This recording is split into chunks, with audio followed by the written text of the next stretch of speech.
Le message est arrivé sans prévenir. Au départ, rien ne semblait différent. Les centres de réception continuaient à capter des transmissions venues de différentes sondes, souvent fragmentées, parfois anciennes, parfois difficiles à interpréter à cause des années-lumière qui les séparaient de la Terre. C'était devenu une routine silencieuse, presque mécanique.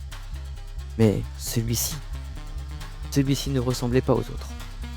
Il était plus puissant, plus structuré. Et surtout, il ne correspondait à aucune trajectoire connue.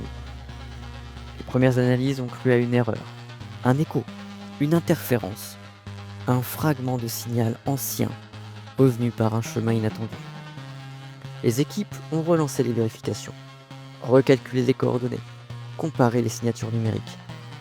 Rien ne correspondait. Et dans les archives, aucune trace de son origine, comme si cette sonde n'avait jamais existé. Cependant, cette structure était étrangement familière. Le format des données, le type de compression, la manière même dont les informations étaient organisées, tout rappelait les transmissions des sondes envoyées des siècles plus tôt. Comme si quelque chose, quelque part, utilisait les mêmes principes. La position estimée de la source a immédiatement suscité l'intérêt. Elle se trouvait à une distance considérable, bien au-delà de la portée des premières générations des sondes, dans une région que seules les plus récentes auraient pu atteindre. Mais aucune mission connue ne correspondait à cet endroit précis. Le message contenait des données environnementales, des mesures atmosphériques et des relevés de température.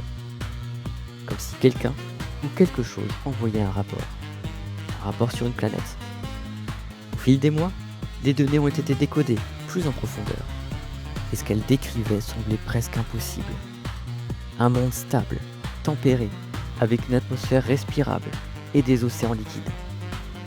Une planète qui, sur le papier, ressemblait de manière troublante à la Terre.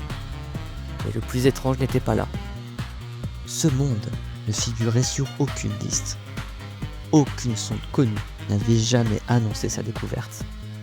Et pourtant, quelqu'un, quelque part, semblait l'observer depuis longtemps.